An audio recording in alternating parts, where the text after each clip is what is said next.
حاضرین، 11 ہی بجے یہ پروگرام ختم ہونا تھا لیکن کچھ تاخیر ہو چکی ہے۔ میں آج کے مہمان خصوصی جناب ڈاکٹر شفیق احمد اصلاحی صاحب سے درخواست کروں گا کہ وہ ڈائز پر تشریف لیں۔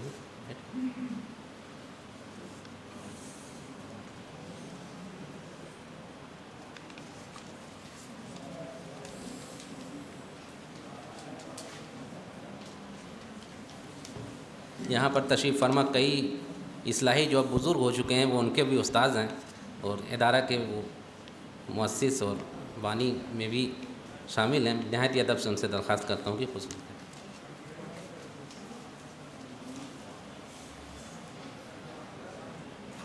الحمدللہ رب العالمین والصلاة والسلام علی رسولہ الکریم وعلی آلہ وصحبہ اجمعین۔ حضرات، میرا کوئی کارنامہ نہیں ہے سوائے اس کے کہ شروع میں جب یہ ادارہ قائم کیا گیا تو میرے دوست اشتیاق ذلی صاحب تھے اور ان کے ساتھ ان کے معاون کچھ اور لوگ تھے جن کا لوگ تذکرہ کر رہے ہیں کہ میرے شاگرد تھے، اور مجھے اس پر فخر ہے کہ میرے ایسے لائق اور باصلاحیت شاگرد یہ طریقہ رہا ہے۔ کچھ شاگرد ہوتے ہیں کہ جو اپنے استاد پر فخر کرتے ہیں، استاد فلاں استاد سے ہمارا تعلق ہے، لیکن میرا فخر یہ ہے کہ میرے شاگرد ایسے باصلاحیت ہیں۔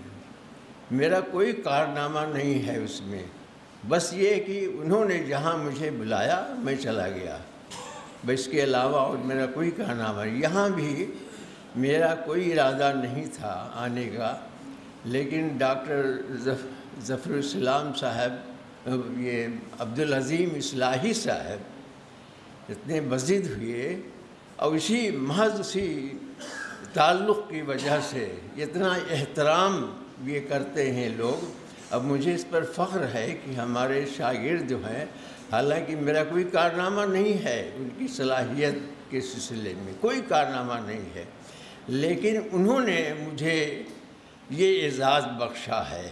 سب نے، ظفر الاسلام اصلاحی صاحب ہوں یا عبدالعظیم اصلاحی صاحب ہوں، اور مجھے مزید ایک اعزاز بخشا ڈاکٹر ظفر الاسلام خان صاحب نے کہ انہوں نے بھی مجھے اپنا استاد تسلیم کر لیا۔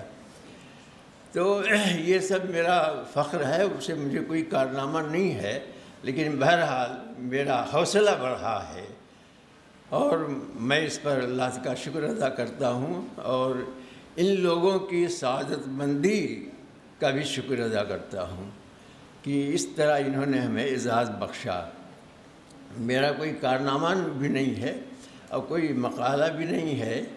اب مقالے پیش ہوں گے، اس میں سب اعجاز کے پہلو بہت سارے سامنے آئیں گے، کچھ آ بھی چکے ہیں۔ تو بس میرا کام بھی ایک صرف قرآن پڑھتا رہتا ہوں، اس میں سے کچھ چیزیں نکلتی ہیں جو اس پر عمل کرنے کی کوشش کرتا ہوں، اس کے علاوہ اور کوئی کارنامہ نہیں ہے۔ اس سلسلے میں ایک بات میں ضرور کہنا چاہوں گا کہ اعزاز کے سلسلے میں جو قرآن میں ایک جگہ ذکر کیا گیا ہے، لَوْ أَنزَلْنَا هَذَا الْقُرْآنَ عَلَى جَبَلٍ لَرَأَيْتَهُ خَاشِعًا مُتَصَدِّعًا مِنْ خَشْيَةِ اللَّهِ۔ یہ آیت جب میں نے پڑھی تو آنکھ کھل گئی۔ اس میں تو کہا گیا ہے کہ اگر ہم اس قرآن کو نازل کرتے پہاڑ پر تو پہاڑ خاشعاً دب جاتا، جھک جاتا، متصدعاً ریزہ ریزہ ہو جاتا، ٹکڑے ٹکڑے ہو جاتے اس کے پہاڑ کے۔ تو یہ اللہ تعالیٰ نے خود اس انداز سے یہاں بیان کیا ہے، ایسے طریقے سے کہ اس کو انسانوں کو گویا بتایا گیا ہے۔ اس میں مثال تو دی گئی ہے پہاڑ کی، لیکن انسانوں کو کہا کہ بعض انسان ایسے ہیں کہ قست قلوبہم، ان کے دل سخت ہو گئے ہیں، ان پر اس قرآن کا کوئی اثر نہیں ہوتا، قرآن پڑھتے ہیں لیکن ان پر کوئی اثر نہیں پڑتا اس کا۔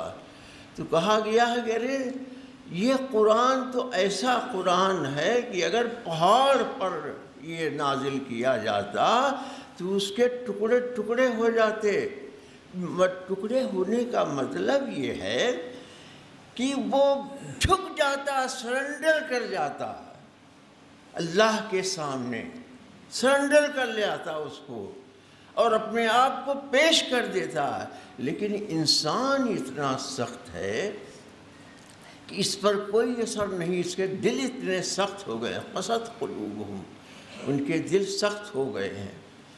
تو اس طرح سے اس قرآن کی عظمت اس میں بیان کی گئی ہے کہ انسان اصلاً یہ انسان کے لیے بھیجا گیا ہے، اور انسانوں کو اپنے آپ کو اس کے آگے سرنڈر کر جانا چاہیے، اپنے آپ کو پیش کر دینا چاہیے اس کے سامنے، اور ہر طرح سے اپنے آپ کو اس کے سامنے سرنڈر کر لے۔ لیکن اتنا سخت ہو گیا ہے، چنانچہ دوسری جگہ بھی دوسری جو آیت آئی ہے، اِنَّا عَرَضْنَا الْأَمَانَةَ عَلَى السَّمَاوَاتِ وَالْأَرْضِ وَالْجِبَالِ فَأَبَيْنَ أَن يَحْمِلْنَهَا وَأَشْفَقْنَ مِنْهَا۔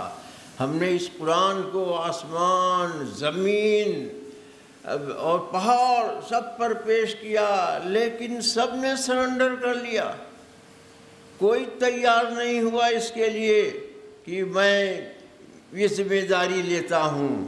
لیکن انسان نے یہ ذمہ داری لے لی، اور ہے اس کی صلاحیت بھی اس کے اندر ہے۔ جہاں جب بعد میں لکھا ہے کہ یہ حضرت آدم علیہ السلام نے یہ ذمہ داری لی تھی کہ ہاں ہمارے اندر ہے یہ صلاحیت، میں یہ ذمہ داری لیتا ہوں۔ تو اس کی کیا وجہ تھی؟ انہوں نے بہرحال صلاحیت ان کے اندر تھی، مقابلہ ہوا تھا، ابلیس کے مقابلے میں وہ کامیاب ہوئے، تو ان کے اندر صلاحیت بھی تھی اس بات کی۔ لیکن اس صلاحیت ہونے کے باوجود انہوں نے اس چیز کو محسوس کیا، آسمان اور زمین اور پہاڑ سب نے منع کر دیا۔ جب اللہ تعالیٰ نے پیش کیا ان کے سامنے کہ دیکھو یہ آزمائشیں اس میں آئیں گی، یہ کچھ تمہیں کرنا پڑے گا، یہ قربانیاں تمہیں دینی پڑیں گی، لیکن اس کے سلسلے میں پھر تمہیں جو نتیجہ اس کا سامنے آئے گا تمہارے، وہ کتنا عمدہ ہوگا، جنت تمہیں ملے گی۔ تو یہ انسان کو اس کو حوصلہ ہوا، اور اس نے کہا کہ ہم یہ ذمہ داری لیتے ہیں اور یہ کام ہم کریں گے۔ تو یہ وہ چیز تھی کہ اس لیے حالانکہ کہا گیا اس میں کہ انہوں نے تو تاڑ لیا، زمین، آسمان اور سورج اور چاند اور پہاڑ سب نے دکھائی بھی ہمارے بس کا تو نہیں ہے، ہم یہ کام نہیں کر سکتے، لیکن انسان نے کہا کہ ہم یہ کام کریں گے، اور اس نے ذمہ داری لے لی، انہوں نے منع کر دیا۔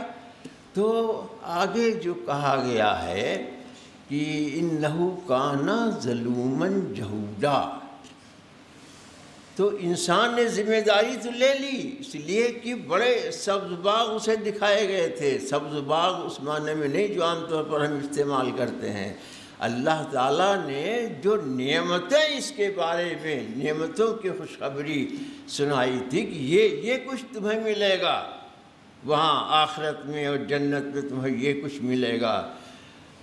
تو وہ دیکھ کر کے اس نے کہا پھر تو ہم یہ ذمہ داری ہم سنبھالیں گے، ہم کریں گے یہ کام، یہ سب کچھ۔ لیکن انہوں نے پہاڑوں نے یہ پہلے ہی تاڑ لیا کہ ہم نہیں کر سکتے یہ کام، لیکن اس نے حوصلہ کیا۔ لیکن بعد میں پھر یہ کچھ لوگ تھے جنہوں نے ذمہ داری سنبھالی اور اس کو پورا کیا۔ لیکن آگے کہا گیا کہ یہ انہو کانا ظلوماً جہولا، یہ انسان جو تھا بعد میں وعدہ تو کر لیا کہ ہم ایسا کریں گے، لیکن اس نے ظلم کا رویہ اختیار کیا اور جہالت کا ثبوت دیا۔ اس نے ظلم کا مطلب یہ ہے کہ کسی کا حق مارنا یہ ظلم ہے۔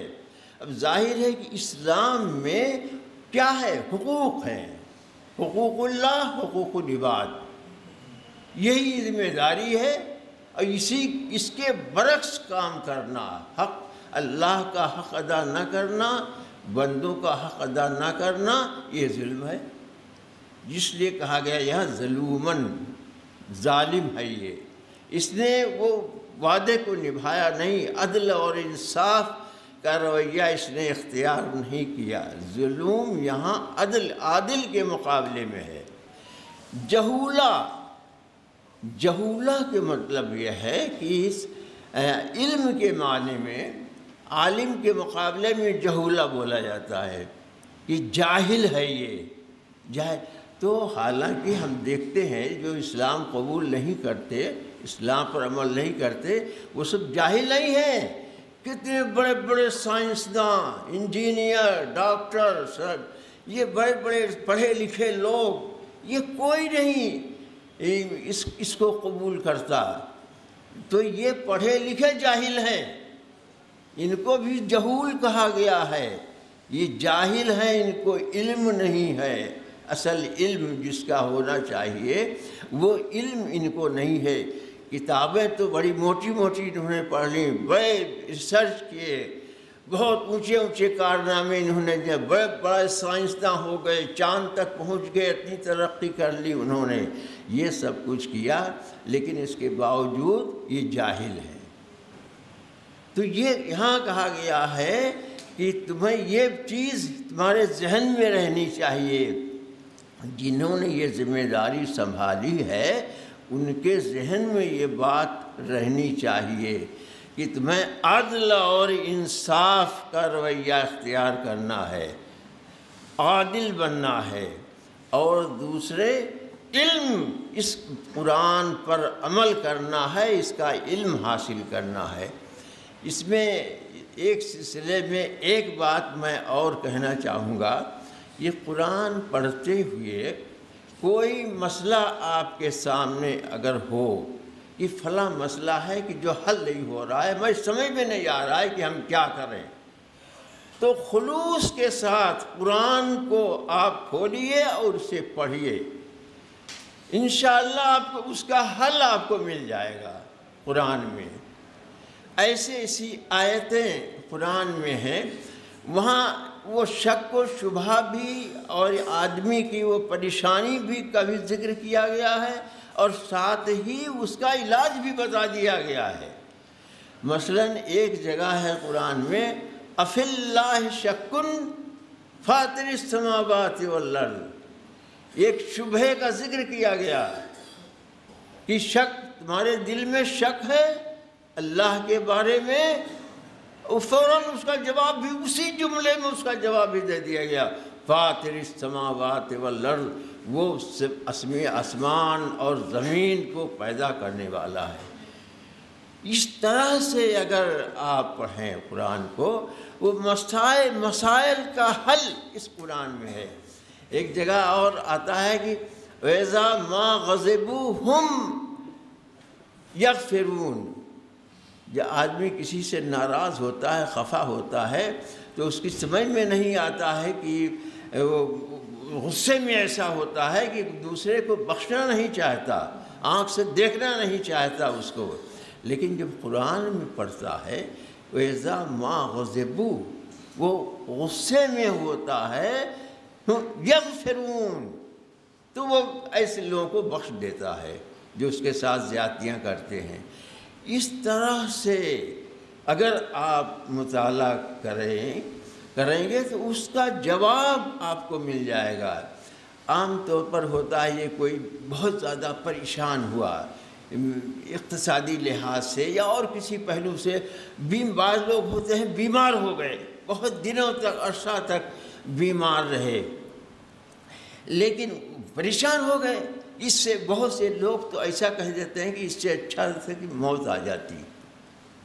حالانکہ قرآن میں یہ کہا گیا ہے کہ یہ جو کچھ تمہاری پریشانیاں آ رہی ہیں، یہ پریشانیاں یہ اللہ کی طرف سے ہیں، اللہ کی طرف سے ہیں یہ پریشانیاں تمہارے اوپر جو آ رہی ہیں، پہلے سے لکھی ہوئی ہیں کہ اللہ تعالیٰ کے یہاں سب لکھی ہوئی ہیں، یہ پریشانیاں تم پر آئیں گی۔ تو جب انسان اس کو پڑھتا ہے تو اس کو تسلی ہو جاتی ہے کہ ٹھیک ہے، جب اللہ کی طرف سے ہے یہ تو ہمیں گوارا ہے، کوئی بات نہیں ہے۔ تو اس طرح سے قرآن کو ہمیں تقریر نہیں کرنی ہے، نہ اس کی صلاحیت ہے کہ میں کسی اعجازی پہلو اس کے ظاہر کروں گا قرآن کی۔ بس یہ قرآن پڑھتے ہوئے اس طرح سے آپ اپنے مسائل بھی حل کر سکتے ہیں۔ تو اس طرح قرآن کو اس پہلو سے بھی آپ دیکھیں، آپ کوئی معجزہ ظاہر نہ کریں، کوئی مضمون نہ لکھیں اس کے اعجاز پر قرآن کے، لیکن اپنی ذاتی زندگی میں بھی اس قرآن سے آپ پورا فائدہ اٹھا سکتے ہیں کہ قرآن ہماری کیا رہنمائی کرتا ہے۔ ان ھذا القرآن یہدی للتی ہی اقوم، بلا شبہ یہ قرآن وہ راستہ دکھاتا ہے کہ جو سیدھا راستہ ہے، بہترین راستہ ہے تمہارے لیے۔ تو یہ قرآن ہر موقع پر، ہر معاملے میں ہماری رہنمائی کرے گا۔ وآخر دعوانا الحمدللہ رب العالمین۔